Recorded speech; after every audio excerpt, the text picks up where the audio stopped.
Les passagers du vol Affairage Airways sont priés de se présenter à la porte d'embarquement. N'oubliez pas d'apporter votre bonne humeur, votre discernement ainsi que votre bienveillance qui vous seront fort utiles tout au long de ce vol. Bonjour et bienvenue à tous dans le 6e épisode de votre podcast préféré, Affairage Airways. Je suis Aïssata. Et moi, c'est Laurence. Alors, Laurence, comment ça va? Je vais bien au calme. Ces dernières semaines, il y a plein d'albums qui sont sortis. Donc, ça me tient compagnie pendant que je suis confinée à la maison et en train de travailler, quoi. Ouais, j'y pensais hier en plus que franchement, on a été bénis avec toutes les sorties musicales dans les 6 derniers mois. Je sais pas si les artistes savaient qu'on allait être confinés et puis on n'allait rien avoir à faire d'autre qu'écouter leur musique, mais franchement, c'est top. Et c'est quoi les albums qui t'ont... Bon, on va en parler plus tard, mais brièvement, qui t'ont marqué sorti des albums? Jusqu'à présent, c'est sûr que tantôt, j'écoutais l'album de NASA, Joli Bébé, qu'il a justement sorti récemment. Je sais pas, on a connu genre NASA sur des sons enjailleurs, genre Fête à Mala, Sac à dos, Gâter le coin, en tout cas, bref, tous ces sons de... Mignon garçon, voilà. Ouais. Exact. Oh, le son là. C'est des chansons d'ambiance. Hey, les chansons de NASA, quand on les met, c'est l'ambiance. Mais c'est ça, donc sur cet album, il montre son côté genre un peu plus lover, zouker. Mais il dit que c'est un lover. Ok. Ouais, c'est ça en fait. Donc, l'album est pas mal. Je pense qu'il y a Joli Bébé qui est bien, Liquide qui est bien.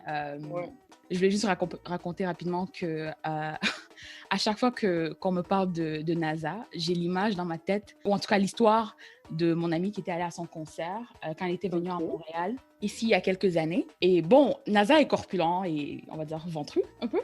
Il est ventripotent. Et j'essaie d'être pisse là. Mais attends, il a une chanson qui s'appelle Ventripotent, c'est pas moi qui ai dit. Ah, c'est vrai? Je pense qu'il a fait ça avec Arafat ou bien je mens. C'est pas Arafat qui a la chanson? Peut-être je mens. Mais c'est ça. Non, NASA fit Arafat Ventripotent. Donc, ok. Donc si lui le dit, moi aussi je peux le dire, right? Ok. Vraiment, il a donné le feu vert. Donc, c'est ça. Cette année-là, quand il était venu à Montréal, et je pense que même si tu connais l'image de NASA, il porte beaucoup de skinny jeans, avec des hauts moulants, un peu comme les hauts moulants que Booba met. Et il portait cette année-là aussi des Zanotti. Donc, je te donne un peu l'ensemble qu'il mettait. Et c'est ça. Donc, mon amie, quand elle me racontait l'histoire, elle disait qu'elle était allée au concert. Et bien évidemment, comme lui était sur la scène et elle était en avant, quand il chantait, je sais pas là, mouiller le maillot émaillé, mouiller le maillot émaillé et tout ça, et il sautait en même temps, encore une fois, il a le haut moulant, le skinny jean avec la ceinture super serrée et la Zanotti. Comme elle était en avant et assise ou debout, et lui, il était en hauteur, en d'autres mots, tout ce qu'elle voyait, c'était son ventre qui tremblait et tremblait et tremblait quand il sautait, tu vois. Et en fait, ça l'a tellement marqué que, genre, à chaque fois qu'elle raconte l'histoire, nous, on est morts de rire à chaque fois. Même jusqu'à aujourd'hui, quand je vois NASA, c'est à cette histoire que son ventre en train de trembler et trembler. Et c'est fou parce que justement, même quand on parle de la Zanotti, je sais pas si tu te souviens, même à cette époque à Montréal, je pense que c'est en 2017, où genre quand tu allais peut-être en club, tous les mecs qui commandaient des bouteilles de champipi, portaient toujours de la Zanotti, tous les fraudeurs de cartes de crédit, là, tout le monde avait la Zanotti, quoi. Tous les enfants de fils de ministres bled, genre, ils avaient tous la Zanotti. C'était le signe de puissance. Ah non, c'était la chaussure. Eh ben, l'époque, hein. Ouais, donc en fait, tout ça pour dire que franchement, les artistes, c'est important de prendre votre identité visuelle. Non, mais Laurence, pourquoi tu te fous de la gueule de NASA? Ouais, mais habille-toi en fonction de ta morphologie. Peu importe que tu sois grand, petit, ventru ou pas. Sinon, ça laisse des séquelles parce que 3 ans plus tard, on s'en souvient. Hein. Mais c'est toi qui as des séquelles. Lui va bien. Ça le dérange pas qu'on voit son ventre. Sinon, il aurait mis un t-shirt plus long que ça. Je pense que ça le dérange pas. Parce que quand ton ventre est dehors, là, tu sens le vent passer dessus, non? Donc, tu sais que c'est dehors. Maintenant, si tu n'aimes pas ça, tu tires ton t-shirt. Tu n'as pas tiré le t-shirt. Ça ne le dérange pas. Laissez NASA vivre sa vie. En tout cas, c'est encore dans la mémoire collective des gens. Mais bref, passons nos affaires. Maintenant, moi aussi, genre, j'imagine le ventre du gars en train de trembler, Seigneur. Et on n'est pas en train de body shame. C'est juste que c'est une image très précise. Du tout.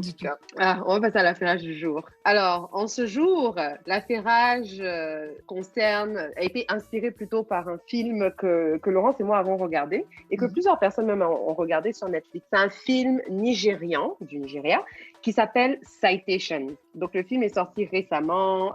Il a beaucoup fait parler de lui.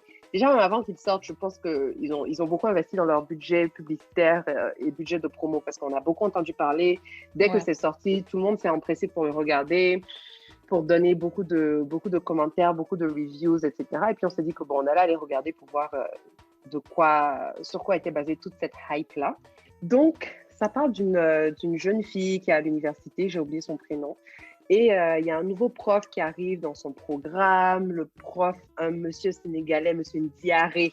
Lui, par contre, je me rappelle de son nom. Avec sa perruque façon là. Sa perruque m'a distrait tout le film. Hein.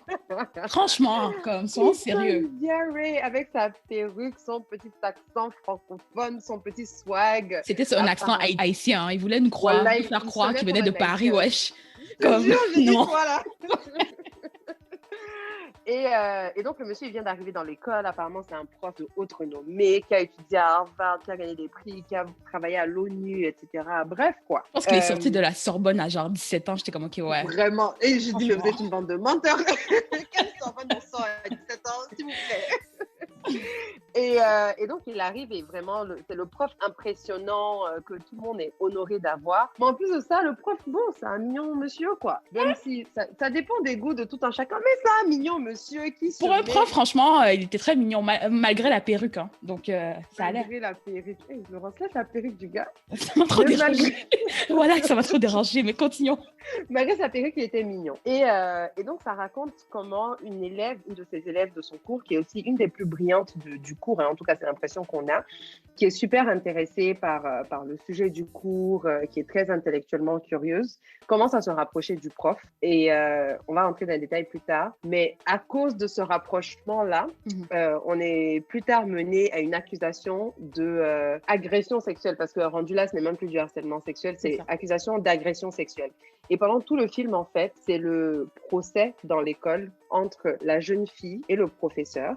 Et ils sont tous les deux en train de raconter leur histoire devant un panel de membres de la faculté de l'université et du corps étudiant pour qu'ensuite ce panel-là puisse décider si le professeur a tort ou pas. Et donc, ils racontent l'histoire, on fait souvent des flashbacks dans le passé pour voir exactement les faits qui ont eu lieu. Et on arrive à voir la différence entre la fille et l'histoire que le professeur raconte. Donc, c'est basé sur ça en général.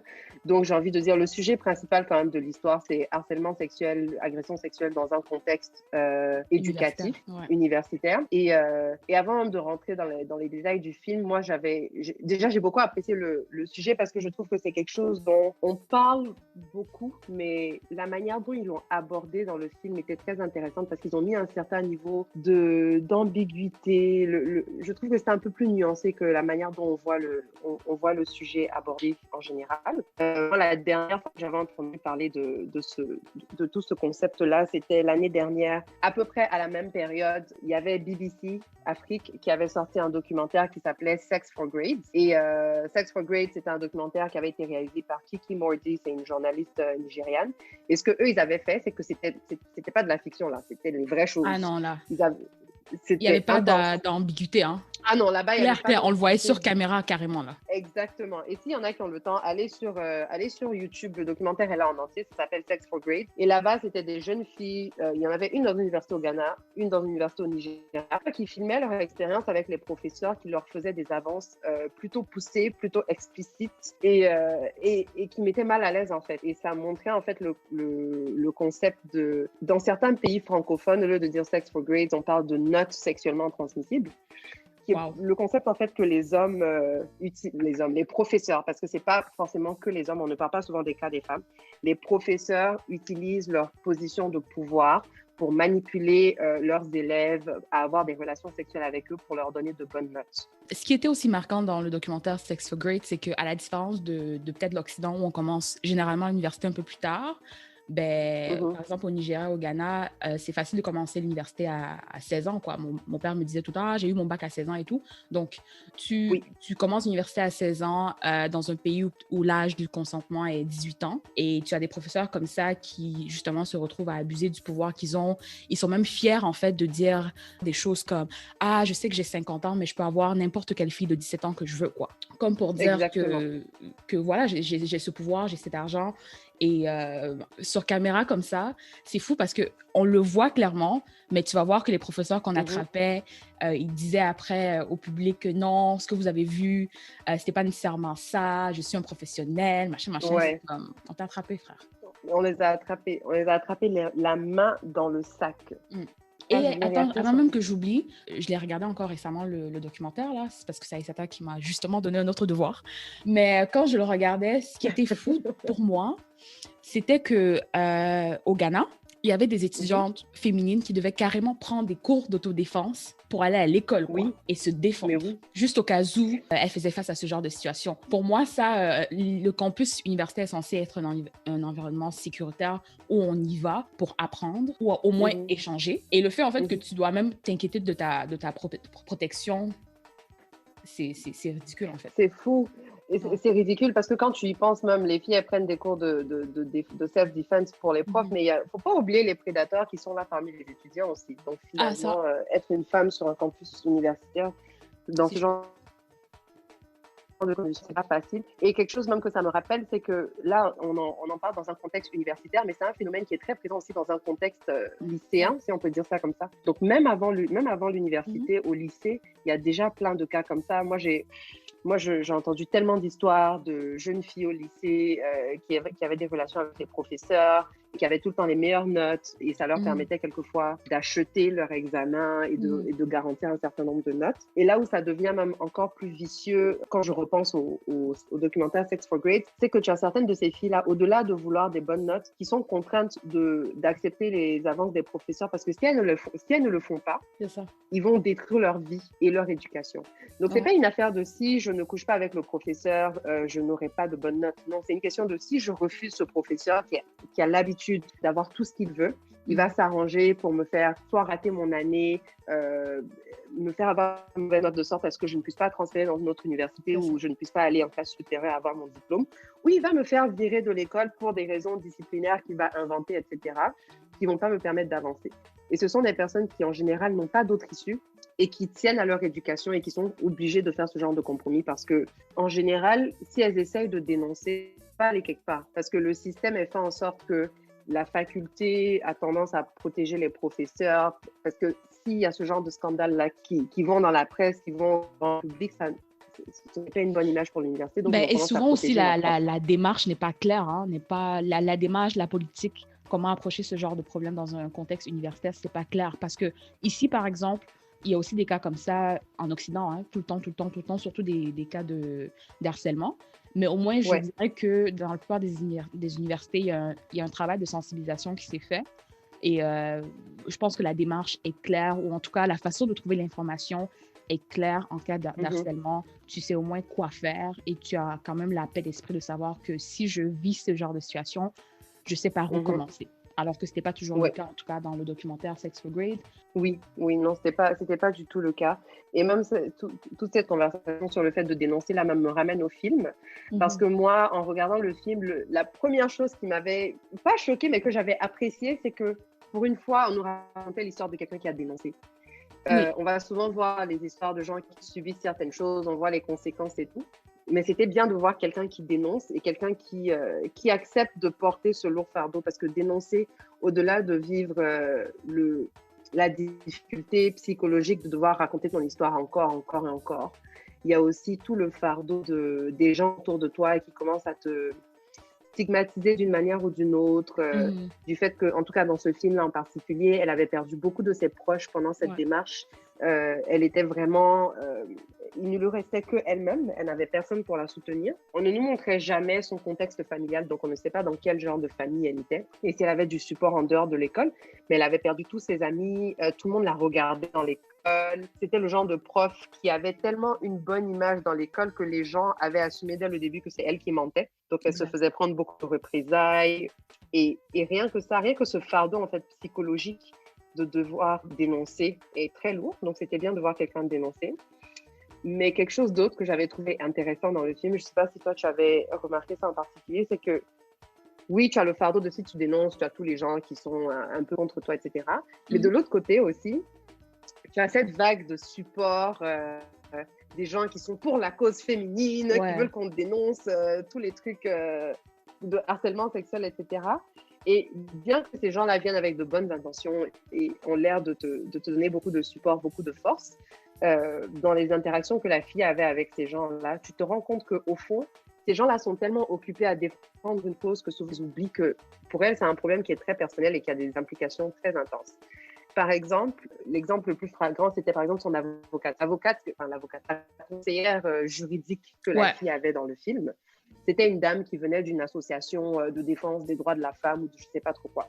Et pour cette dame-là, c'était un honneur de travailler sur ce cas-là parce que c'était un cas qui avait fait qui est très publicité dans les médias, on en parlait à l'international, etc. Donc ça faisait bien pour son association. Exact. Et à un moment donné, elle dit à la fille, ah, regarde, grâce à ton cas, il y a 2-3 autres filles, etc., qui ont dénoncé, je ne sais pas trop quoi. Et la fille, en fait, elle avait ses intérêts à cœur, quoi. Ouais. Exactement. Et avec ses intérêts, et la fille lui dit, mais elles ont dénoncé et tout, est-ce que ça peut aider mon cas? Et la dame dit, non, ça peut pas aider ton cas, mais ça aide la cause. Et la fille, c'est souvent ça, hein, c'est souvent ça qu'on est quand on est avant-gardiste ou quand on est le premier à faire quelque chose, c'est que on va pas nécessairement gagner la première victoire, mais c'est le fait d'ouvrir la porte pour justement une victoire subséquente. Donc, je pourrais comprendre la perspective de l'avocat, mais en même temps, quand tu es une victime ou une survivante, on peut voir ça des deux façons, c'est la recherche de justice qui t'intéresse pour ton cas à toi nécessairement. Je pense pas que c'est facile de prendre du recul et de voir la portée de ce que tu es en train de faire. En fait, je pense que ça dépend de la raison pour laquelle toi tu dénonces, tu vois. Et je pense que toutes les survivantes ne dénoncent pas les choses pour la même raison. Mais dans ce film-là, la fille a dénoncé parce qu'elle tenait à pouvoir. Elle s'est rendue compte que la situation qu'elle avait avec son prof était en train d'affecter ses études. Et c'est même là où j'ai eu un problème entre toi et moi. C'est que, on va pas vous raconter le film, mais quand il y a eu tentative de viol, elle n'a rien dit sur le coup, ce qui peut être compréhensible. Et l'élément déclencheur pour que justement elle aille devant la cour universitaire pour se plaindre, c'était le fait que le prof l'a menacé en fait de soit lui faire échouer le cours, à critiquer sa dissertation. La tentative là, c'était le moment pour justement porter plainte. Oui, mais je pense qu'il faut se mettre faut se mettre un peu dans la peau d'une victime. Je pense que déjà il y a beaucoup, j'ai l'impression que souvent dénoncer ce genre d'agression-là, ça peut paraître plutôt tabou et que les gens qui le vivent ressentent beaucoup de honte à aller exprimer ce genre de choses à d'autres personnes. Et la preuve, quand elle a vécu ça, elle l'a même pas dit à ses amis, c'est quand elle a dû dénoncer que les gens ont découvert ce qui s'est passé. Même sa pote, là, l'actrice Ini Edo qui jouait sa pote, franchement, une amie de merde. Hein. Si vous avez des amis comme ça dans vos vies, rayez-les, s'il vous plaît. Et même son jeu d'acteur était pourri, hein. En plus d'être une mauvaise amie. Désolée, mais rouler tes yeux... tu es arrivé sur la personne elle-même, quoi. Non, mais rouler tes yeux pour démontrer de l'émotion, c'est très 1992, quoi, comme jeu d'acteur, quoi. Laisse faire. Mais bref, continuons. Et donc, je trouve qu'il y a l'histoire a prouvé que les victimes de ce genre de situation ont beaucoup de mal à dénoncer. Et surtout dans des contextes où on n'est pas habitué à voir la justice être faite lorsque tu dénonces. Tu vois, je pense que c'est important aussi d'avoir ces discussions parce que c'est très débattable et je pense que chacun a sa perception du film. Mais je pense qu'il y a beaucoup de signes avant-coureurs qui ont été minimisés par la victime. Je ne suis pas là ici pour victim blame, comme on dit, mais je pense que la tentative, pour moi, ultimement, c'était là, en fait, qu'il fallait absolument, absolument dénoncer. Et je pense qu'elle a un peu attendu. Elle était même... elle lui parlait même après comme si de rien n'était, en fait. C'est même ça qui m'a choquée. Ouais, il y a autre chose en train de dire là. Et on est sur un terrain glissant. On est dans la boue, on est en train de glisser. Très glissant. C'est pour ça que je pense qu'il faut regarder le film, parce que ce que je dis ne s'applique pas en dehors d'un contexte, en dehors de ce contexte. Ce que Aïssata dit, elle a entièrement raison. Okay. Mais dans ce film spécifiquement, il y avait beaucoup d'ambiguïté de la part de la victime aussi. Moi, je propose qu'on y aille étape par étape, de manière chronologique. Parce qu'on a commencé par la fin en parlant de l'agression en soi. Ouais. Moi, je ne suis pas d'accord avec toi que elle aurait... Enfin, je suis d'accord avec le fait que ça aurait été bien qu'elle dénonce après l'agression sexuelle. Mais pour moi, il y a tellement de nuances, tellement de complexité dans ce que vit une victime que je ne la blâme pas pour ne pas avoir dénoncé en ce moment-là. Mais revenons, parce que je suis aussi très d'accord avec toi qu'il y a eu tellement de red flags où quand tu as un minimum de common sense, je ne sais pas comment on dit ça en français, un minimum de bon sens, en fait. Oui. Un minimum d'instinct de survie, parce qu'au bout d'un moment donné, c'est pas que du bon sens, c'est juste qu'en tant que femme, quand tu as un instinct de survie, que tu veux éviter de te mettre dans certaines situations, il y a des choses qui se sont passées là, que tu vois, tu prends tes affaires, tu cours. Je te jure. Donc, on va Je commencer vers regardais le là et début. je criais, j'avais envie de la gifler tout le long. Pareil pour le gars, pareil pour le gars, mais je suis une femme, donc je ne peux que parler de la perspective féminine de mon point de vue, quoi. Moi, je dis, on commence au début. Et puis, à partir de là, les gens qui écoutent l'épisode, si vous n'avez pas regardé le film, là, mettez pause à l'épisode, allez regarder le film, revenez, Ouais. parce qu'on va spoiler. Parce que je pense que ce que je dis serait tellement problématique pour quelqu'un qui n'a pas regardé Et puis, on va l'épisode. spoiler, en fait. Quand on va finir, ça va mieux, tu ne regardes pas le film, parce qu'on va y aller étape par étape. Mais le premier truc qui s'est passé, qui a commencé la relation beaucoup plus informelle entre le prof et l'élève, c'est qu'un jour, elle sortait de son cours et puis elle voit le gars dans sa voiture en train de galérer avec sa voiture. Et elle lui dit « Ah, professeur Ndiaye, qu'est-ce qui se passe et tout ?» Il dit « Ah non, mais tu sais, je ne suis pas habituée à conduire une manuelle, donc je galère. Non, attends. Ma voiture de fonction qu'on m'a donnée, c'est une manuelle. » Attends, même là, je sais que bon, c'est vrai qu'en tant qu'auditeur, j'avais déjà le synopsis du film, mais même là, j'ai commencé à trouver ça problématique quand elle a dit « I cannot drive stick ». Et pour ceux qui comprennent, driving stick, dans la culture hip-hop en tout cas, a une connotation très sexuelle. Et la façon qu'il le disait plusieurs fois, moi, j'étais comme tonton. Ok, tu sais quoi? Je pensais que j'étais tordue d'esprit. Non, c'était pas juste toi. C'était pas juste toi. Pas de dire I cannot drive stick. I cannot drive stick. Je dis, mais le mec, dis que tu sais pas conduire au manuel. Et il a regardé, oh, so you know how to drive stick, hein? J'étais comme quoi? Et puis genre, et quand elle parlait, elle disait pas drive stick, elle disait boîte manuelle. Exactement. Oui, et j'avais remarqué cette nuance et je me suis dit, non, ça t'a fait tordu d'esprit. Non. Ok. Il était tordu depuis le début et elle-même, inconsciemment, est corrigée à chaque fois. Oui, elle disait toujours manuel, lui, il disait toujours drive stick. Bon, bref. Mais si on drive stick, pour ceux qui ne parlent pas anglais, là, c'est conduire un bâton. Donc, je vous laisse deviner ce que ça peut vouloir dire. Là, utilisez votre imagination. Donc, en ce moment-là, quand le monsieur dit oui, I cannot drive stick, elle lui dit... elle lui dit quoi? Elle lui dit quoi, Isata? Elle lui dit parle de ta go. Elle va lui apprendre à drive stick. À ton professeur. Donc, il n'y a pas auto-école, il n'y a pas auto-école là-bas. Non, elle lui a dit, vous savez quoi, professeur? Qu'est-ce qu'elle lui a dit? Elle lui a dit, I'm gonna drive you home, que je vais te conduire à la maison. Je vais vous conduire à la maison. Moi, je pense que jusque-là, ça allait parce que il n'y avait pas d'intention particulière. Elle a juste vu un être humain, un adulte qui a des problèmes avec sa voiture. Elle a dit, je vais t'aider. Non, c'est clair. C'est juste que moi, j'essaie de me mettre dans le même contexte. Je ne conduis pas mon prof à la maison, que ce soit un homme ou une femme. Oui, et elle a proposé de l'aider et tout. Et c'est là où moi, je pense que, bon, elle avait un niveau de familiarité dès le début que moi, j'ai trouvé inhabituel, surtout dans des relations prof-élève en Afrique. Où j'ai l'impression qu'en Afrique, le prof, et quand je dis en Afrique, bon, moi je parle juste des pays que j'ai eu l'opportunité de voir, les profs sont toujours à un niveau très élevé, ce sont des gens qu'on doit respecter, qu'on a tendance à vous voyer, qu'on voit comme nos supérieurs, même si souvent ils sont très jeunes. Et donc il y a souvent une certaine distance entre les profs et les élèves. Même dans le documentaire Sex for Grades, là, quand les profs sont en train de draguer les filles, là, elles les appellent pas, elles sont comme « Oh, sir, sir ». Il y a quand même quand ils les draguent, il y a quand même un niveau de distance. Et donc, moi, je me disais, mais pourquoi est-ce que cette fille se sent dès le début aussi familière avec son prof et dit « Je vais vous déposer ». Moi, si je passe que je vois mon prof galérer dans sa voiture, je continue mon chemin. J'appelle Uber. En fait. J'appelle Uber. Ou bien je vais être comme, ah, ça va, ah, vous savez pas trop bien conduire. Ah, bah, garez-vous, vous allez prendre un taxi, en fait. Exact. C'est un adulte, hein. C'est pas un enfant. Mais bon, continuons. Certains pourraient considérer ça comme un red flag. Mais moi, je trouve que jusque-là, ça allait. Et c'est là qu'ils ont commencé à développer une relation amicale, ils ont commencé à discuter dans la voiture. Et puis, les choses ont commencé à devenir ambiguës. Parce que comme je le disais tout à l'heure, elle est très intéressée par le domaine d'études que le prof enseigne. Ils ont parlé de tout et de rien. Quand elle a déposé le monsieur chez lui, il lui a même proposé de rentrer et tout. Et puis, elle a dit non, je ne vais pas rentrer chez vous et tout. Je vais aller prendre le bus et puis continuer mes trucs.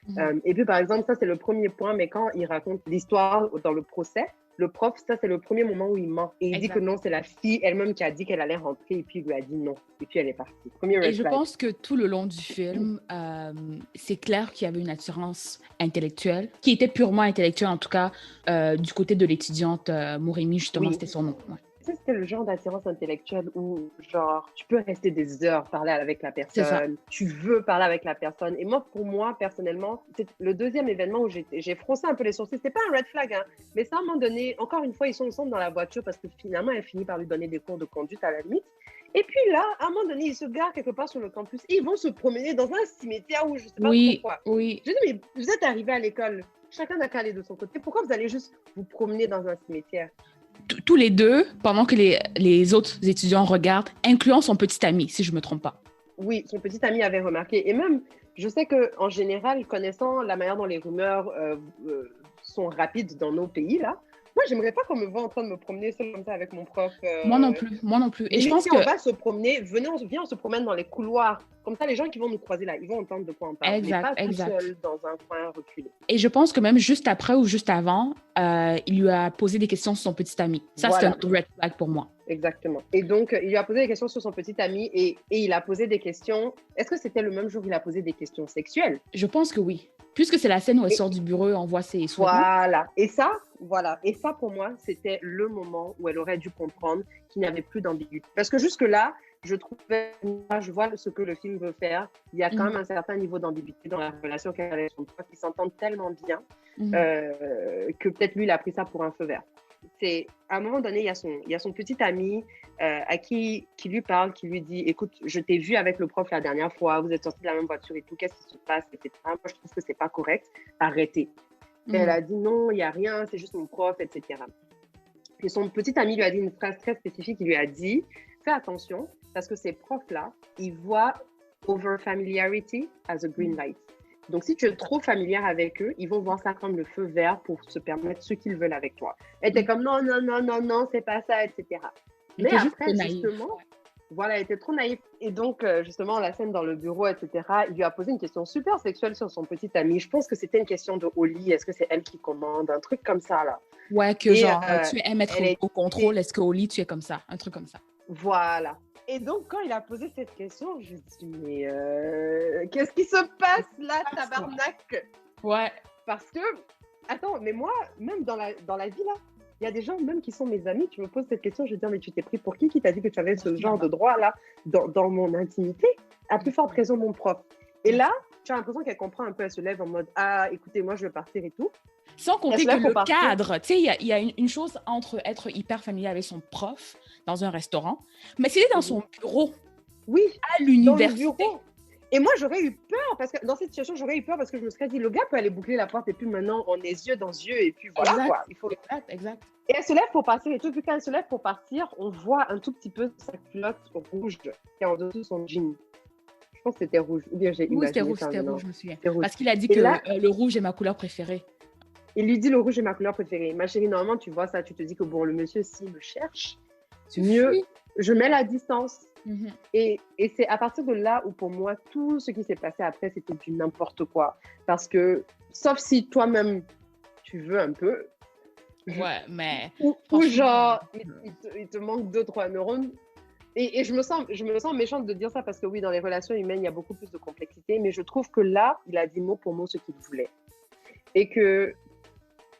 Non, je suis d'accord, Ouais, et je pense aussi que, tu sais, en attendant que le monde soit parfait, malheureusement, la femme, d'un point de vue biologique, l'homme est plus fort que nous. Donc, on doit faire attention souvent dans certaines situations parce que quand il y a un rapport de force, malheureusement, on aura toujours tendance à être perdant. Donc, selon moi, oui, il doit avoir des structures qui protègent justement les personnes vulnérables, certes, mais en même temps, je pense que on doit juste faire un peu plus attention et être un peu plus attentive, malheureusement, que l'homme moyen, surtout dans ces contextes-là. Oui. Et puis, on sait, c'est pas une question de « Ah, il faut faire attention à tous les hommes, etc. » Moi, honnêtement, jusqu'à présent, je dis, franchement, si tu t'entends bien avec ton prof, avec n'importe quel homme, explore cette relation, ayez vos discussions, etc. Mais je trouve que là, dans cette scène-là, le prof il a crossed the line. Comment on dit ça? Il a franchi la ligne et c'était clair, en fait. C'était même pas ambigu, ses intentions. C'était pas ambigu. Le gars t'a dit, ah, quand vous êtes au lit, est-ce que tu vas mettre au contrôle? Il voit ta culotte, il dit que le rouge, c'est ma couleur préférée. Moi, là, il a dit clairement c'est quoi ses intentions. Exact. Et je suis pas...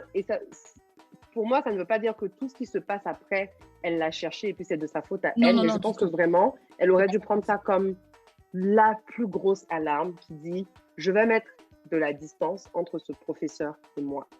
Et honnêtement, je pense que c'est ce qu'elle a essayé de faire.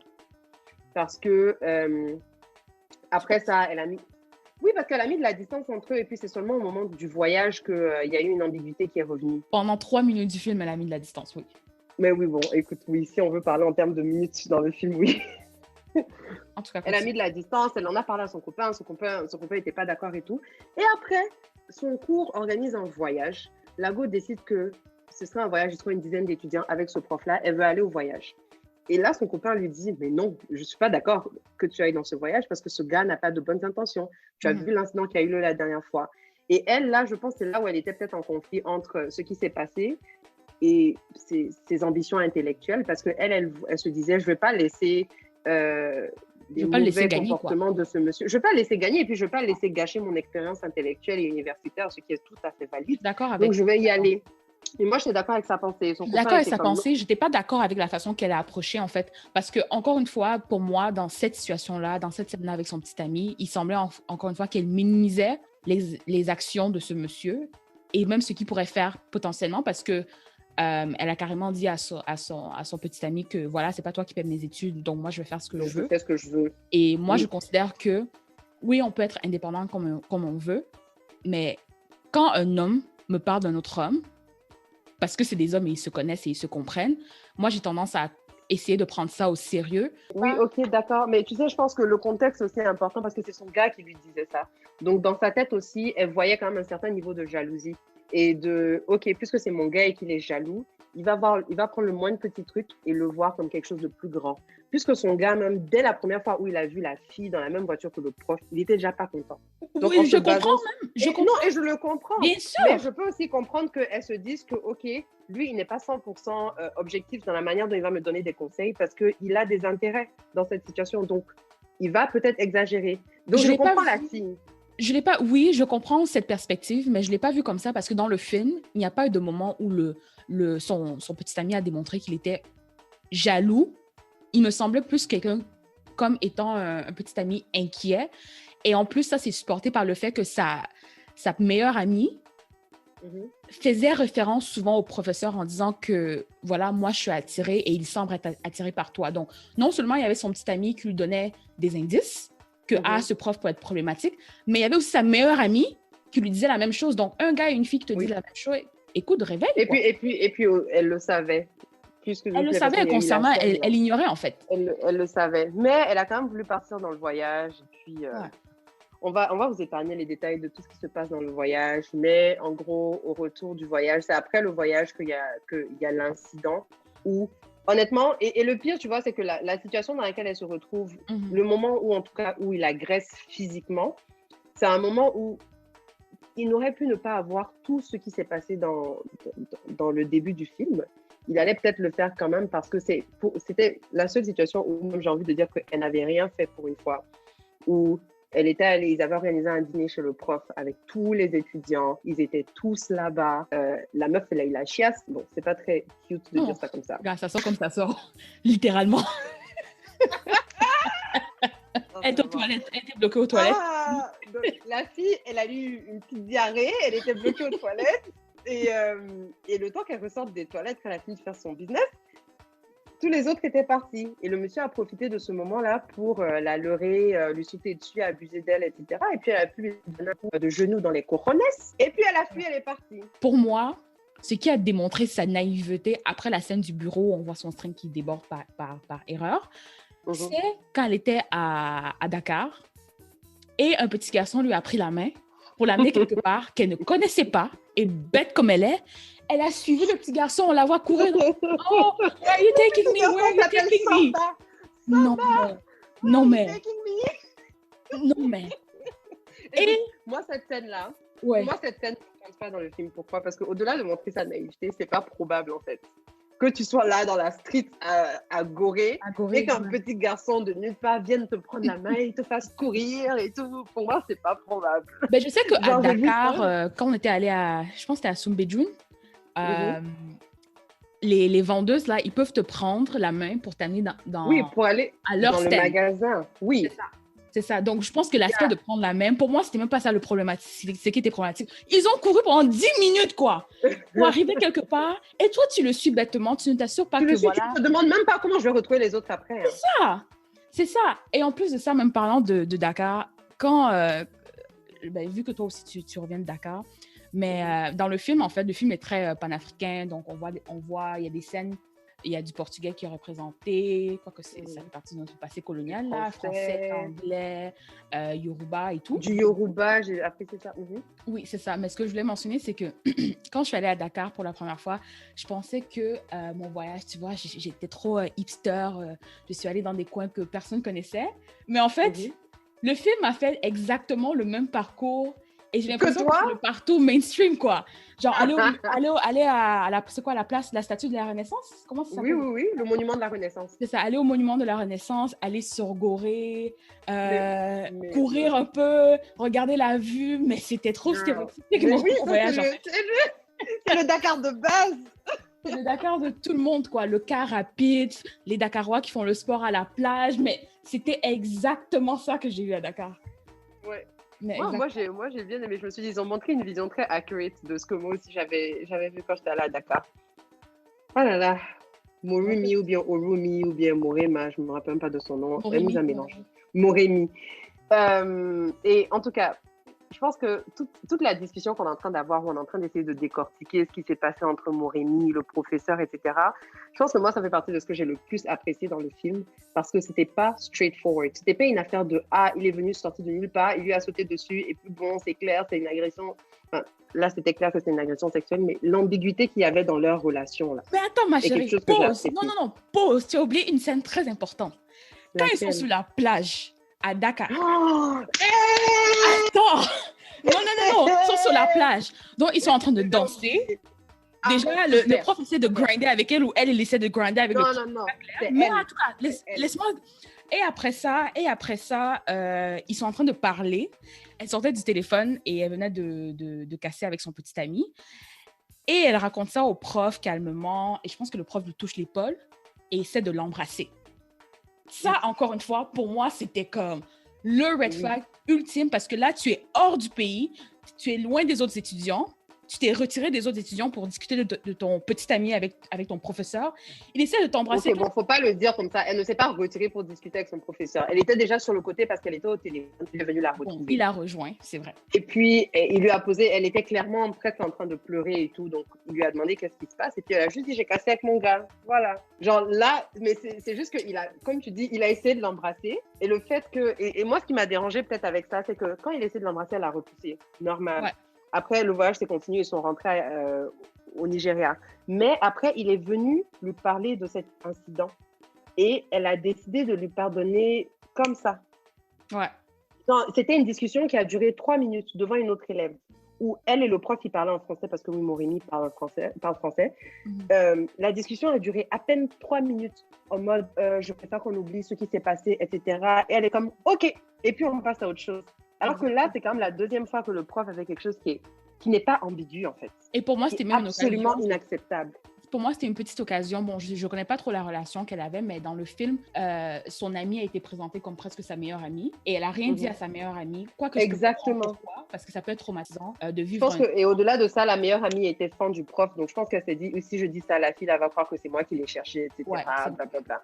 Mais quand même, je trouve que c'était une opportunité. Et elle s'apprêtait à dire à la fille. Elle s'apprêtait à lui en parler. Et puis, c'est le prof qui est venu les interrompre. Et après, comme elle a décidé de lui pardonner, elle a dit, OK, bon, je vais rien dire. Et franchement...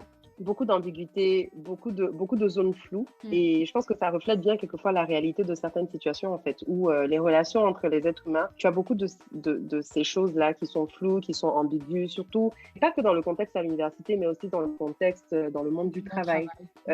Entre un patron et les personnes qui managent, etc. Moi, juste prendre le taxi avec mon boss pour aller à une rencontre, je suis déjà mal à l'aise, imagine.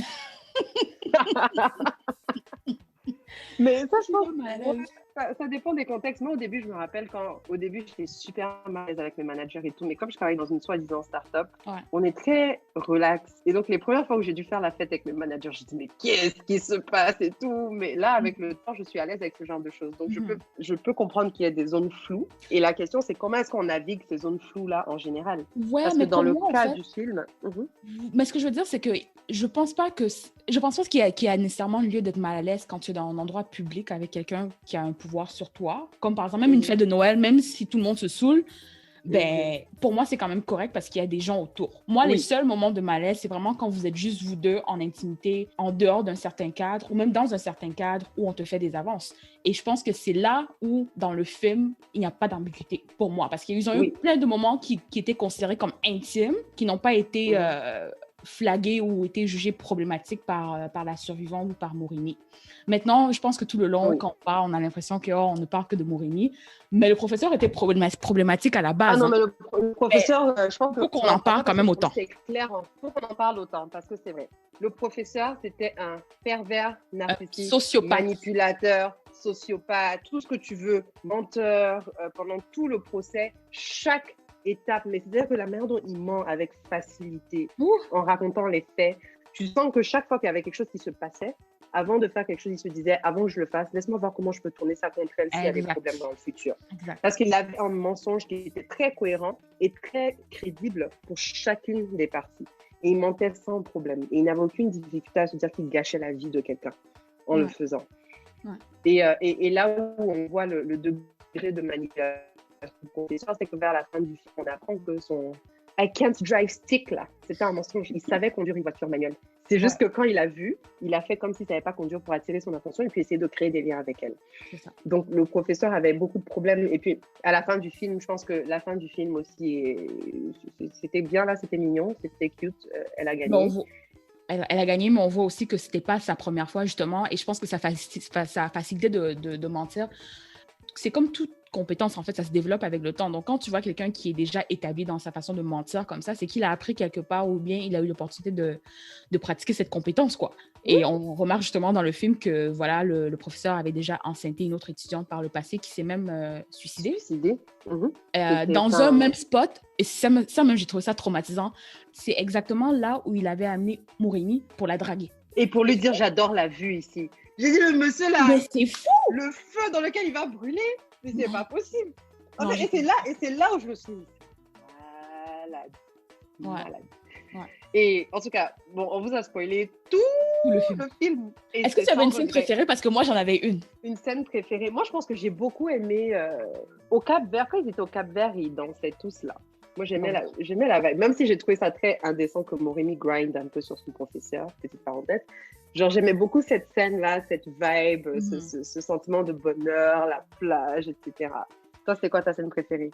Moi, ma scène préférée, là, qui démontrait l'élitisme académique, quand ils sont dans le procès universitaire et la présidente du conseil étudiant lui dit laisser cours, il faut laisser monsieur Ndiaye, il faut laisser cours au système, quoi. Et lui, il se lève, monsieur Ndiaye se lève, le professeur, il dit que moi, j'ai 2 masters, une thèse de PhD, switch fellowship, et tout, vous ne pouvez pas me parler comme ça. Et il y a une autre madame qui se lève, je pense que c'était la juge ou la présidente de l'école. Oui, la présidente du panel, en tout cas. C'est ça. Elle dit que, moi j'ai 2 PhD, un prix Nobel, 21 thèses académiques. Et elle dit ça avec beaucoup plus de calme, hein, parce que lui, il était surexcité. Elle se lève et dit juste, moi j'ai 2 PhD, machin prix Nobel, machin truc. Donc vous asseyez et vous vous taisez. Et j'étais comme, yes! Ça m'a applaudi, quoi. Yes! Ça m'a applaudi. En tout cas, les amis, je pense qu'on va arrêter de parler de ce film parce que même je pense qu'on a passé beaucoup plus de temps que prévu sur le film. Ouais. Mais allez le regarder. Non, allez le regarder. Rendu là, si ça vous tente toujours de le regarder et que vous ne l'avez pas fait, allez-y. Ça vaut la peine. Puis... Ouais, donc le film est extrêmement long. C'est 2h30 de film. Et en fait, je pense aussi que l'intrigue, bon, c'était quand même un peu prévisible, je dirais. Mais parlons un peu de la Temi Otedola. C'est ça son nom? Principale. Ouais, Maurini. En fait, Après que j'ai regardé le film, je suis allée regarder son Twitter, tu vois, et quand j'ai vu qu'elle disait que « Oh, c'est la première fois que je suis dans un film d'envergure et tout. » Bon, moi, automatiquement, je me suis fait des films dans ma tête. Hein. Je pensais que, tu vois, c'est une fille qui vient d'une famille modeste. Et elle a enfin percé, donc j'étais trop heureuse pour elle. Et après, quand j'ai regardé son visage, je ne faisais que la regarder. Je suis comme, mais j'ai déjà vu ce visage quelque part. Je me suis rendu compte que, ben, voilà, c'est la go de Mr. Easy. Ouais, exact. Et en plus de ça, c'est la petite sœur ou c'est la sœur de DJ Copy, qui elle aussi a reçu la fameuse Ferrari Portofino. C'est une des filles Ferrari. Ouais. Donc, c'était juste une petite parenthèse par rapport à Timmy, là. Donc, c'est pas n'importe qui non plus, cette actrice. Non, c'est pas... tu vois, c'est une fille de la Jet Set. Mais ça fait du bien de voir que... Parce que souvent, je trouve que les gens de la Jet Set peuvent avoir accès à un certain nombre d'opportunités sans avoir les capacités, le talent qui va avec. Et elle a bien joué. Il y avait des parties où je trouve qu'elle aurait pu mieux faire. Mais si c'est son premier grand film, je pense que c'était quand même une belle performance pour un premier grand film. Ben, je dirais que son jeu d'acteur était franchement beaucoup plus crédible que celui. Laisse tomber Ini Edo, s'il te plaît. Merci. Laisse tomber, lâche ta veste. Ini Edo est grande actrice de Nollywood depuis que je suis petite. Elle a fait son temps, malgré qu'elle ne sait pas jouer et qu'elle s'est juste coulé ses yeux là. Ça fait plus de 20 ans, la go. Non, ouais, mais je suppose que dans le Nollywood d'hier, ça passait. Mais là, le niveau augmente, donc il faut que le jeu d'acteur augmente avec. Faudrait, mais tu vois pas, elle n'a pas eu un rôle principal. Ouais, elle avait un rôle très secondaire. Hein. Donc c'est ça, on vous recommande fortement d'aller regarder ce film et en parallèle aussi d'aller regarder le documentaire dont Aïssata a parlé plus tôt, qui s'appelle Sex for Greats. Et sans plus tarder, on va passer au divers parce qu'on a beaucoup parlé, je pense. Alors, mon premier divers, ce n'est rien de très joyeux, mais c'est une situation qui se passe en ce moment dont je pense qu'il faut qu'on parle, juste pour être sûr que tout le monde est au courant. C'est la crise politique, on va appeler ça comme ça, qui a lieu en Éthiopie en ce moment. Donc, je vais vous donner un peu de contexte pour que, en lisant les nouvelles, on sait juste qu'il y a un conflit entre les forces nationales en Éthiopie et puis les gens qui sont dans la région du Tigré. Mais je vais vous donner un peu de contexte pour comprendre d'où viennent ces conflits-là. Parce que moi, je l'ai appris récemment, c'est une amie qui m'a expliqué, puis j'ai trouvé ça intéressant. Je pense que ça vaut la peine de comprendre. Donc, j'espère que je ne vais pas mentir et que je ne vais pas raconter n'importe quoi dans tout ça. Mais ils vont nous corriger. Les amis, ce n'est pas RFI ici. Hein. C'est pas RFI. Ah, que vraiment, quoi. Je te jure. Donc, si j'ai menti, si je me suis trompée à un moment donné, corrigez-moi. Mais de ce que j'ai compris, pendant super longtemps, donc pendant plus d'une vingtaine d'années, l'Éthiopie était contrôlée par une minorité ethnique. Donc, ceux qui étaient au pouvoir, là, c'était les gens du parti TPLF. Et en gros, c'était les gens de la région du Tigré. C'était les Tigréens. Et avec beaucoup d'efforts, ils ont été oustés il y a 2 ans. Et donc, depuis 2 ans, ils ne sont plus au pouvoir. Attends, et depuis qu'on les a... démocratiquement? Ça, je ne saurais te le dire. Ok. Je ne sais pas. Avec beaucoup d'humilité que j'admets que je ne sais pas. Mais en tout cas, ils ont été oustés. Avec quels moyens, je ne saurais te dire. Mais depuis qu'ils ont été oustés, ils sont un peu exilés dans leur région à eux, la région du Tigré, qui est dans le nord de l'Éthiopie. Mais ils n'ont pas digéré en fait le fait d'avoir été oustés. Donc, au lieu de juste s'exiler et puis de se taire et qu'on les entende pas, depuis 2 ans là, ils cherchent à déstabiliser l'Éthiopie autant que possible. Des attaques par-ci, ils soutiennent des milices par-là. Apparemment, ils ont organisé le massacre de gens d'une certaine ethnie, des gens qui s'appellent des Amara. Et à chaque fois, ils font plein de choses. Et le Premier ministre, il regarde, il n'est pas trop souvent géré. Il essaie de voir s'il y a des manières pacifiques de gérer. Mais bon, en tout cas, il ne faisait rien. Donc, c'était les gens, là, les Tigréens qui faisaient des attaques par-ci, par-là. Et récemment, donc début novembre, ils ont attaqué une base militaire en Éthiopie. Et là, le Premier ministre a dit, OK, trop c'est trop, ça c'est la goutte de trop. Si on ne réplique pas, ça va continuer et puis les dégâts vont être de plus en plus grands. Et donc, c'est là où le Premier ministre éthiopien, qui s'appelle Abiy Ahmed, a déployé des forces militaires pour répliquer un peu. Et c'est comme ça que le conflit a commencé à devenir beaucoup plus violent, dans le sens où maintenant, c'était les deux côtés qui répliquaient. Et c'est ce qui se passe en fait depuis quelques semaines. Ce sont vraiment les attaques. À chaque fois, tu as les attaques des Tigréens. Après, tu as les forces nationales qui essaient de répliquer en allant faire des attaques aussi dans la région du Tigré. Donc, c'est genre là, une petite guerre civile un peu, rendu là?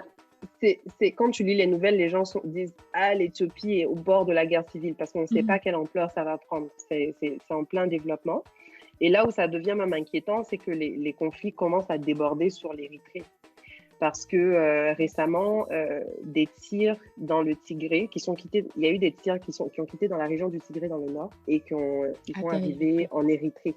Et donc, il y a des gens qui ont peur que ça devienne une guerre communautaire. Et les tirs qui sont arrivés en Érythrée, apparemment, ce sont des tirs qui ont été faits par les gens du Tigré, qui n'aiment pas l'Érythrée. Parce que quand les gens du Tigré là, étaient au pouvoir, ils ont eu une guerre civile avec l'Érythrée. L'Érythrée, c'était leur ennemi, leur gros ennemi. Donc, on a peur que vraiment ça devienne une guerre plus grande que ça, où l'Érythrée aussi décide de répliquer contre les gens dans la région du Tigré, plus le gouvernement éthiopien en ce moment. Donc, c'est vraiment... c'est un peu de temps en ce moment. Et il y a aussi beaucoup de commentaires sur le premier ministre éthiopien qui est connu parce qu'il avait gagné le prix Nobel de la paix récemment. Et il avait gagné ce prix Nobel de la paix là parce qu'il avait pu négocier la fin de la guerre entre l'Érythrée et l'Éthiopie. Et depuis qu'il est Premier ministre, les gens, il est connu pour ses méthodes pacifiques, etc. Donc depuis qu'il a décidé de répliquer, les gens disent que « Ah, mon frère, tu es censé être pacifique, tu étais censé ramener la réconciliation nationale de manière pacifique. Si aujourd'hui tu utilises la force, c'est que toi aussi tu es un promoteur de la guerre et que tu vas ramener que du malheur dans le pays, etc. » Et même apparemment le comité du prix Nobel, hein, qui est une méthode qu'il est en train d'utiliser pour essayer de régler ce conflit. Ouais, mais c'est débattable, hein, parce qu'Obama aussi a un prix Nobel de la paix et bon, il a aussi mené des guerres, hein, donc c'est on sait tous que je trouve que souvent, déjà même quand ils ont donné le prix Nobel de la paix à ce monsieur-là, ils disaient que c'est vrai qu'il est super jeune, etc. Donc ils ont donné le prix de la paix en disant déjà que peut-être qu'il va faire n'importe quoi après, parce qu'il y avait des dires de c'est vrai qu'il est super jeune, etc. Mais on pense qu'il mérite vraiment. C'est ça, que c'est trop tôt pour savoir. Donc je ne sais pas, et puis je pense qu'on a tendance à être un peu plus critique quelquefois quand on donne ce genre de prix à des gens qui viennent d'une certaine région. Mais je considère juste que cet argument de il a eu le prix Nobel de la paix et après maintenant il est en train de vouloir rétalier avec la force. Déjà ton prix, tu l'as eu dans le passé, c'est pas pour des actions futures. Et encore une fois, c'est pas on donne pas un prix pour des actions futures, mais on donne un prix parce que tu incorpores et tu montres certaines valeurs. Donc je peux comprendre que les gens se disent que normalement la guerre ne rentre pas dans les valeurs pacifiques, même si de mon humble avis, quelquefois pour atteindre certains objectifs, il n'y a pas d'autre moyen. Je suis pas en train de dire que c'est le cas pour l'Éthiopie, je ne sais pas, mais en tout cas. Ouais, mais je me dis en fait juste que tu sais, il y a quand même deux chapeaux. Tiens, tu as ton chapeau d'activiste peut-être pacifique, mais en même temps tu as ton chapeau de premier ministre où tu dois protéger ta population. Donc s'il y a une partie de ta population qui se fait agresser, exactement, et que tu as déjà essayé que je sais pas, il n'y a pas d'autre solution, ben tu es quand même responsable de l'autre partie de la population qui souffre ou qui est victime, mais il faut que quelque chose se passe. Il faut faire quelque chose. Et déjà, quelqu'un ne va pas prendre ses actions présidentielles au sérieux parce qu'il ne va pas perdre son prix Nobel de la paix, quoi. Mais là, je ne connais pas assez de la situation en Éthiopie pour savoir s'il fait véritablement du n'importe quoi, là. Mais... Donc voilà, c'était mon petit divers. On reste aux nouvelles, on essaie de voir ce qui va se passer, mais on espère vraiment que ça ne va pas dégénérer plus que ça et qu'il n'y aura pas plus de conséquences en termes de vie, en fait. C'est surtout ça, parce que dans tous ces affrontements-là, il y a des gens qui perdent la vie. Exact. Des civils qui n'ont rien à voir nécessairement avec ces jeux de pouvoir-là. Exact. Donc voilà, c'était la petite parenthèse sombre de l'épisode. Est-ce qu'on passe alors à la Nakamurance? La Nakamurance, la go charismatique. Je suis trop charismatique. Donc, Aya Nakamura, elle a sorti son nouvel album qui s'appelle Aya. Je pense qu'elle avait déjà sorti Jolie Nana qu'on connaissait déjà tous, son single, il y avait Doudou qu'on connaissait déjà. Aussi, ouais. Bon, c'est vrai que en fait, moi par rapport à Aya, j'aime vraiment ce qu'elle représente. Mais bon, en termes de sa musique, je n'écoute que quand l'envie me prend, pour être très honnête. De ton côté, Aïssa, je pense que c'est ta gossure là. Donc, est-ce que on va commencer avec tes premières impressions de l'album, puis moi je vais continuer. Alors, mes premières impressions de l'album, c'est que, encore une fois, bon, je pense que c'est le cas de beaucoup d'artistes cette année, c'était beaucoup plus posé que l'album d'avant. L'album d'avant, il y avait beaucoup de chansons où tu pouvais danser, beaucoup de chansons d'ambiance. Là, c'était beaucoup plus lover, zouker. Elle est en amour grave, là. Ouais. Et elle assume, hein, j'aime bien. Elle assume, vraiment, elle assume. Je trouve que ça s'écoutait bien, ça s'écoutait facilement. Après, je ne vais pas mentir, dire que pour moi, toutes les chansons de l'album sont excellentes. Il y a beaucoup de chansons que je n'ai jamais réécoutées, en fait. Dès le début, j'ai sélectionné 5-6 chansons là, que je préférais et que j'ai gardées sur le côté. Mais ce que j'ai apprécié avec Aya, c'est vraiment son côté assumé. Elle n'a aucun problème. Qu'elle soit en amour, qu'elle soit fâchée contre les gars, quelle que soit sa situation, là, elle l'assume au maximum. Et qu'est-ce que j'ai aimé d'autre? j'ai juste aimé. Il y avait aussi, malgré que tout était posé, il y avait peut-être une diversité dans le type de posage que chaque son te ramène. Oh Ouais, my elle a donné God. des ballades, un peu dans ses featuring, un peu la perspective mâle, on va dire, dans sa dernière chanson préférée. C'était quand même assez Bon, diversifié. perspective mâle, il donne pas une grande perspective mâle. Hein, donc En préféré. tout... Ben, quoi qu'elle non plus, elle donnait pas une grande perspective féminine, hein, s'il te plaît. Oui, bon, d'accord. Donc c'est pas la chanson où il y a des perspectives qui sont données, quoi. Genre, ils parlaient de leur perspective voilà, sexuelle, quoi. Ouais, Laurence, laisse ta chanson là seulement, pardon. Je t'aurais répété ce qu'il dit dans Préféré là, mais ceci n'est pas le forum pour ça. Il ne donne aucune perspective. Il chante seulement les bails. Mais en tout cas, jusqu'à présent, elle semble être en train de casser tous les records de streaming. Je pense que c'est la deuxième artiste la plus streamée, féminine la plus streamée au monde, un truc comme ça. Oui, franchement, la semaine où elle a sorti, si je me rappelle bien, je pense qu'il y a 15 chansons sur son album, quelque chose comme ça, et les 15 chansons sont dans le top 15. Non, en tout cas dans le top. Les 15 chansons étaient dans le top des listes européennes et françaises. Et même à l'international aussi, elle a battu énormément de records. C'est comme je dis, j'accroche vraiment avec l'image d'Aya, ce qu'elle représente, une femme de grande taille, de peau foncée, noire, qui vient de la banlieue, et franchement qui a une attitude très nonchalante en interview que moi j'adore. Dans le fond, elle n'essaie pas de se casser en quatre pour que vous l'acceptez, pour que vous l'aimez. Elle est sa propre personne. Elle chante en argot, voilà, elle avec des influences afro, elle représente la banlieue, comme j'ai dit plus tôt. Donc, elle donne un peu une espèce de pop R&B de la street, genre. Oui, un peu. Et en même temps, même des fois, bon, elle a tellement gagné en autorité que des fois, j'oublie que Aya est très jeune. Et je pense... Elle a mon âge. Ouais, et elle a 25 ans ou 24? 25, elle est née en 95. Bon, c'est bon, j'ai révélé mon âge. J'ai dit que je suis ta grande sœur, mais je vais laisser faire, quoi. Je suis ma grande sœur. Vous êtes tous mes grandes sœurs. Mais... Appelle-moi Tata. Mais qu'est-ce que j'allais dire? Donc, en fait, moi, ce que je respecte beaucoup chez elle, c'est que malgré son jeune âge, en tout cas, elle semble bien gérer sa célébrité. Elle est capable de faire la part des choses. Donc, moi, je suis quand même contente qu'elle ait pu justement sortir cet album et que ça ait la réception que ça a. Mais encore une fois, je ne pense pas que je vais retourner à l'album souvent.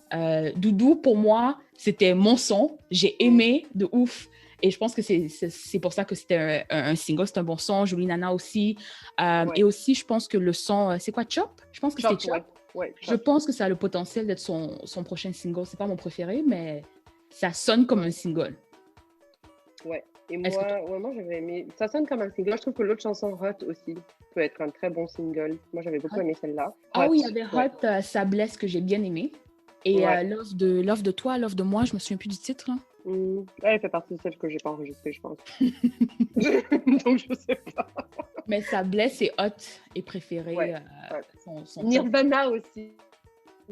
Nirvana. C'est on fait le tour du monde, machallah. C'est parce qu'elle dit machallah, je me suis dit que j'aimais. En tout cas, machallah, c'est mieux que Ouli Lilia, là. On peut prendre machallah, d'accord. Mais j'ai aimé le fait qu'elle a quand même essayé d'explorer quelques nouvelles sonorités, mais elle est quand même restée très, très, très fidèle à son son. Tu sais, c'est clair que l'album est par rapport à son gars qu'elle nous a montré sur les réseaux. Qu'est-ce que tu as pensé de... Parce que je sais pas, hein, je ne suis pas trop ce qui se passe dans la pop culture française, mais il me semble que quand elle sortait avec Niska, est-ce qu'elle exposait autant? Non, justement. Mais c'est pas pareil. Non, ok, je vois ce que tu veux dire. Pourquoi c'est pas pareil? Je vois là où tu viens. Oh, je vais... Je vois là où tu viens. Je vais défendre ma gosse sur ce coup-là. Je vous explique ce que Laurence veut dire. Hey, je n'ai même pas encore dit, tu me dis, qu'est-ce que je vais... Je vais... Ok, vas-y. C'est pas vrai. Lâche-toi, je vais tout corriger après. Laurence voulait dire que, le nouveau gars de Ayala, c'est un Toubab. C'est un blanc. De toute façon, tout le monde en parle. C'est un caucasien, quoi. Et Laurence voulait dire que quand elle sortait avec Niska, son noir, elle ne l'affichait pas beaucoup, mais depuis qu'elle est avec son blanc, là, elle l'affiche partout. Ouh, c'est pas ça que je voulais dire, hein, mais je te laisse. C'est ça que j'ai compris, hein. Non, mais fais-toi un film, fais-toi un film. Mais c'était pas ça mon film. Fais-toi un film. Vas-y. Parce que là, ce que tu penses que je pensais, ça reflète ce que toi, tu penses, en fait. Non, mais dans quoi tu veux me mettre? Non, je refuse. Non, c'est pas ce que je pense du tout. J'avais même pas pensé à ça jusqu'à ce qu'on en parle là maintenant. Mais Niska, leur relation a toujours été un peu cachée.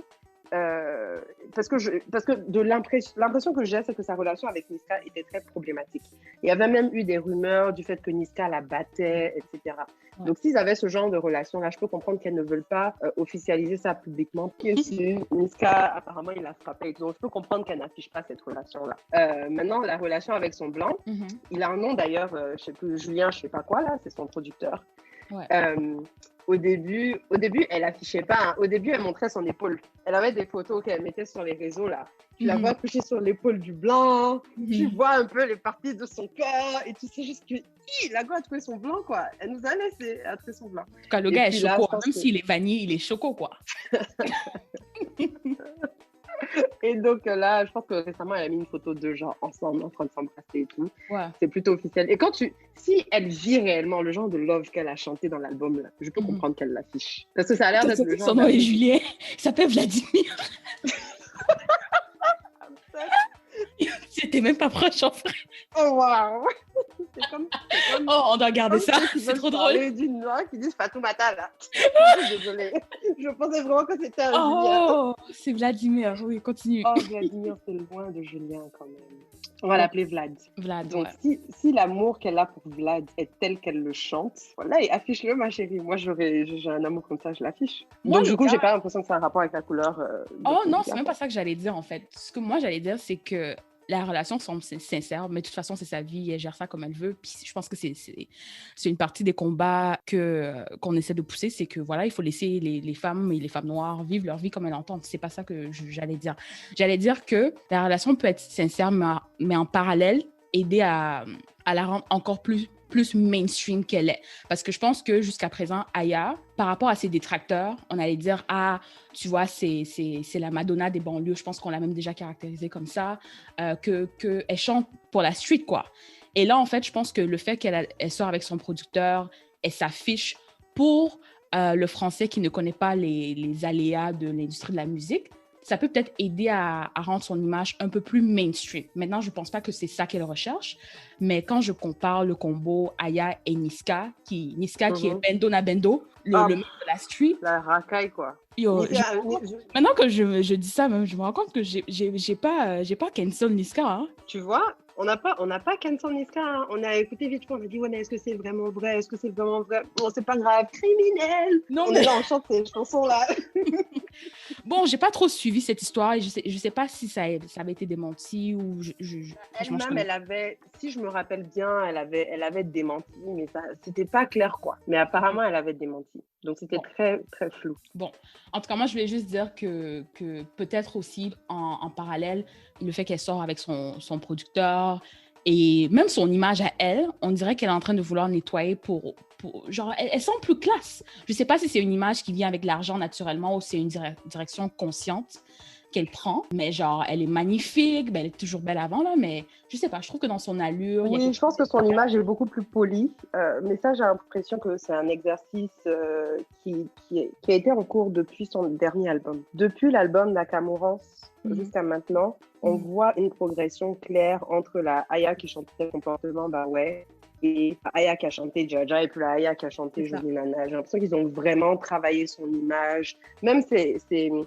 capacités de faire les interviews. Je me rappelle quand Aya était toute nouvelle, moi j'avais regardé une de ses interviews à l'époque. J'ai dit, mais la go, elle dit rien en fait. Elle aligne les mots, mais elle ne dit rien. Mais là, genre, elle arrive à mieux s'exprimer, sa présence scénique quand elle fait. Et la go a déjà son langage, son univers.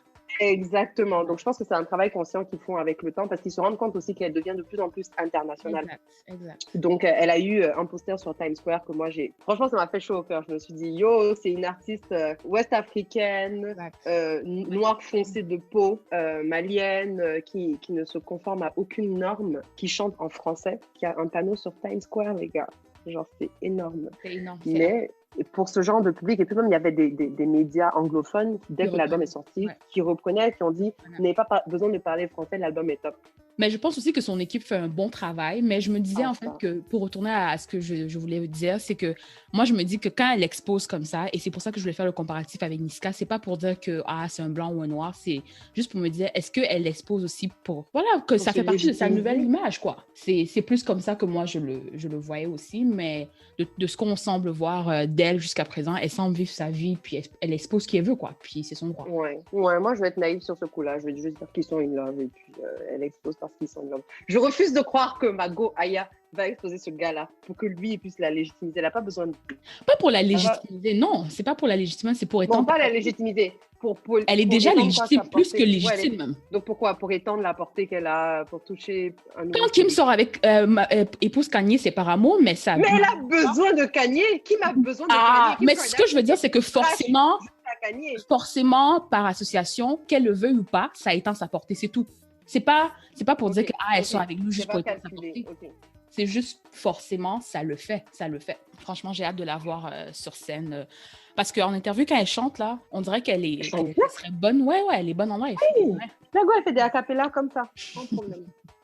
Et parlant d'album, on enchaîne toujours en musique en parlant de l'album de Davido. Donc, Davido a sorti, je pense, son deuxième album en moins d'un an, qui s'appelle A Better Time. L'album précédent s'appelait A Good Time. Donc, il nous promet en fait un meilleur moment qu'on a eu comparativement à l'album précédent. Et ma conclusion, quand j'écoutais l'album quelques fois, là, c'est que, comme d'habitude, pour moi, c'est toujours trop tôt pour moi de parler des albums de Davido parce que sa musique prend vraiment beaucoup de temps à aimer, pour moi. Sa composition ne me plaît pas toujours. Par contre, je considère que A Good Time, qui était l'album précédent, j'ai quand même aimé assez instantanément la plupart des chansons. Mais je dirais que Davido, de façon générale, là, je ne sais pas si c'est vraiment un artiste à album. Je pense qu'il fait des playlists, en fait. Il dit que c'est des albums, mais c'est des playlists, en gros. Je pense aussi. En fait, j'ai l'impression, je disais tout à l'heure à Laurence que moi, depuis que l'album est sorti, j'ai essayé de l'écouter à chaque fois en entier. Je n'arrive pas parce que, au bout d'un moment donné, c'est bon, quoi. Hein. J'avais l'impression que je me forçais. Et je me suis dit, Davido, j'aime ses hits, les grandes chansons qu'il fait, qui font bouger, etc. Donc, je veux juste attendre que certaines chansons percent. Mais faire l'exercice d'écouter tout l'album, pour moi, c'était un peu fatigant. Parce que j'ai pas l'impression qu'il y a une recherche artistique particulière. C'est le même genre de musique là. Il y a eu quand même sur cet album, il y a beaucoup de featuring et je pense que la grosse chanson du moment c'était Femme parce que c'était vraiment l'anthème du mouvement EndSARS. Mais il y a aussi d'autres featuring comme la chanson avec Nicki Minaj que j'ai bien aimée. Nicki Minaj, encore une fois, qui prouve qu'elle est très, très versatile. Peu importe avec qui tu la mets, là, elle est vraiment constante. Mais des featuring comme avec Nas, que moi j'adore, et Hit Boy, que moi j'adore. Leur album est très bien, by the way, l'album entre Nas et Hit Boy. Mais bref, dans leur featuring, là, moi, j'ai pas aimé, ça fitait pas. En tout cas, de façon générale, l'album a quelques bonnes chansons, quelques belles mélodies, mais il doit développer son son, là. Comme tu as dit plus tôt, c'est peut-être pas un artiste album, et puis je pense qu'il faut accepter ça. Des artistes qui font des grands singles, des grands hits, et puis c'est tout, en fait. Mais je pense pas que, c'est pas un artiste pour lequel on voudrait s'asseoir et puis écouter l'album de la première à la dernière chanson. Il y a juste des chansons clés qui sont bien, si tu as la patience de tout écouter, mais c'est pas un artiste album. Non, c'est un artiste à pépites. Il va te donner des pépites, voilà. Exactement. Et puis, jusqu'à présent, les pépites qu'il a données lui ont permis d'avoir des millions et des millions dans son compte bancaire. Donc, ça fonctionne bien pour lui. Il avait déjà... Oui, bon, c'est un gosse de riche. Ça lui a donné plus de millions. Mais félicitations à Davido pour son... Je pense que c'est son troisième album. Alors, on va finir l'épisode avec, comme d'habitude, nos coups de cœur musicaux. Parce que c'est vrai que Aya, c'était quand même un coup de cœur pour moi, mais Davido, comme vous avez pu le constater, nous sommes toutes les deux... très indifférente par rapport à l'album qui est sorti. Mon coup de cœur, c'est Gaël Faye, dont j'ai parlé il y a quelques épisodes parce que j'avais parlé de son livre et adaptation cinématographique du livre Petit Pays. Donc Gaël Faye, artiste franco-rwandais, artiste franco-rwandais, a sorti son album la semaine dernière. L'album s'appelle Lundi Méchant. Honnêtement, pour l'instant, j'ai écouté l'album en entier seulement une seule fois et puis il y a quelques chansons que j'ai réécoutées plusieurs fois. C'est une vibe, c'est posé. Tu sais, genre, la musique française, quelquefois, je la critique souvent, mais la musique française, quelquefois, c'est apaisant, en fait. C'est très poétique dans la manière dont il s'exprime. Donc même moi, je me disais, il faut que je réécoute l'album en lisant les paroles, parce qu'il y a des fois, j'entendais certaines parties, je me dis, oh, c'est vraiment profond ce qu'il est en train de dire, parce qu'il parle un peu de la manière dont les êtres humains fonctionnent, de l'historique qu'il a avec le Rwanda, son rapport avec son pays, etc. Et donc, il a une très belle voix, c'est très poétique, les mélodies sont envoûtantes. Et tu aimes vraiment ton gars, là, hein? Le gars, je l'aime. Et j'ai été conquise, en fait, au moment où il a chanté avec un de mes maris, Jacob Banks. Ils ont une chanson ensemble. Ok. Là, je dois aller écouter. Là, c'est notre mari commun. On le partage. C'est On le un partage, foyer hein, polygamique. Ah, moi, je suis un polygamique, polyandrique, polylololo. Tous les polys, là, on est avec Jacob Banks. Comment les deux là Et- se sont même connus? Eh, c'est tellement un featuring Tu négliges inattendu. mon Gaël, hein? Tu négliges mon petit Gaël. Ah, en tout cas. On est les vrais gens. Mais franchement, le featuring est... Tu sais, je trouve que Jacob Banks, quand il pose sa voix est Oh d'une my God. puissance. Tu sais que, franchement, de toutes mes vidéos de concerts que j'ai, c'est une des Mhm. vidéos que je retourne souvent, puis c'est comme si ça me retransporte dans le moment. Oui. Bon, Jacob's Bank en live, non, je confirme quoi. C'est une pépite. Et donc, je pense que au début, j'écoutais l'album, je dis, l'album est pas mal, l'album est pas mal. Quand la chanson avec Jacob Banks a commencé, je dis, c'est bon, c'est bon, c'est Je mon suis album coquille. de la semaine. Gagne seulement. Gagne seulement. Et donc, du coup, je dirais, si vous aimez Jacob Banks et que vous voulez commencer par une seule chanson de l'album, la chanson s'appelle Only Way Is Up. L'album de Gaël Faye s'appelle Lundi Méchant. Et donc, allez l'écouter parce que ça Je vaut suis en vraiment train la peine. d'enregistrer ça tout de suite. Vas-y, ma Sa chère. voix là Enjoy. est virile, mais de virilité C'est ça, là, en fait. virulente. Elle est d'une virilité sérieuse. Bon, là, j'ai presque envie de quitter pour aller écouter, mais bon. Mon, mon coup de cœur à moi, c'est Chike, qui est un artiste nigérian que j'ai découvert très en retard, mais qui a sorti son album qui s'appelle Boo of the Boo-less. C'est sorti en février de cette année. Et en fait, tout l'album, on dirait que c'est une célébration de presque l'amour. Chaque son, j'ai l'impression que j'entendrais ça dans un mariage africain ou nigérien. Il y a des sons comme, que j'ai adorés, comme If You Know Love, Beautiful People, Forever. Et en fait, ça coule. Donc, je recommande fortement cet album. Je vais aller écouter, je connais Chike. pas. Chike. Super. Donc, Aïssa, est-ce que tu es prête à atterrir? Je suis prête à atterrir. Je pense qu'il est temps. Ouais. Avant qu'on vous quitte, si vous aimez nos affairages là, assurez-vous de nous donner 5 étoiles sur Apple Podcast, de nous suivre sur Spotify ou sur Instagram. Pour ceux qui utilisent d'autres plateformes de streaming, vous pouvez toujours nous suivre de toute façon sur Instagram ou sur Facebook. Et c'est même justement là-bas qu'on va commencer à partager les affairages dont on n'arrive pas à parler sur le podcast, faute de temps. Donc, Aïssa, fais-nous atterrir, s'il te plaît. D'accord, commandant. Alors, attachez vos ceintures, redressez le dessus de votre siège. Et puis, c'est le...